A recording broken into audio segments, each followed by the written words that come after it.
Experimental confounds. In general, in identifying the neural mechanisms of X, ideally we want to compare two conditions in which only X differs.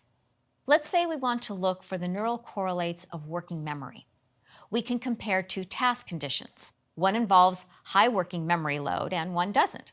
Let's say for the high load condition, in each trial, people have to remember a phone number for 10 seconds and type it out after.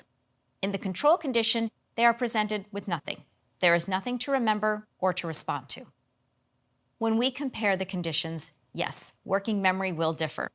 But this may not be such a good experiment because also differing will be the fact that in the high load condition, people have to respond by typing. So there will be simple motor movements that will be missing in the control condition too. If we ask people to do these tasks in the fMRI scanner, comparing the two conditions may reveal a number of brain regions. Some may be activated in the high load condition compared to the control condition because they reflect working memory demand. That would be good. But we may get some activations that are not related to working memory too, like in motor regions. We say this is not a very good experiment because of the motor confound. Our results may be contaminated by this confound. That is, we may get some extra activations that are not related to what we are primarily interested in. Which is why comparing the brain activity of healthy conscious subjects versus the activity of unconscious patients in a coma may not be so useful for looking for the NCC. Yes, consciousness differs, but so do too many other things. We will probably find that the activity differs in many brain regions, but only a small subset of these regions may truly reflect the difference in subjective experience. Some may be driven by the confounds. Sometimes in this context, we say that not all of these regions would reflect our target phenomenon per se. In general, comparing brain activity between different people would involve more confounds. There are things that may differ between the groups of people that we can't control.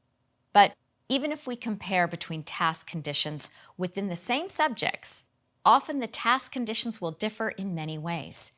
Some may be what we are interested in, some may not. For example, in the case of looking for the NCC, ideally we want subjective experience to be the only thing that differs between the task conditions. That's why we often focus on vision. We can manipulate the stimulus easily so as to present highly similar things to the same people across task conditions.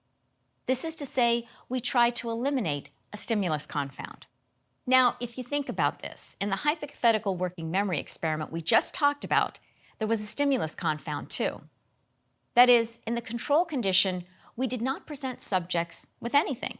So when we compare the high load condition versus the control, probably the visual cortex would be activated, not necessarily because of working memory, but because of the fact that the stimuli were not matched between the conditions. How would you fix that? As an exercise, see if you can redesign the control condition to make that a better experiment.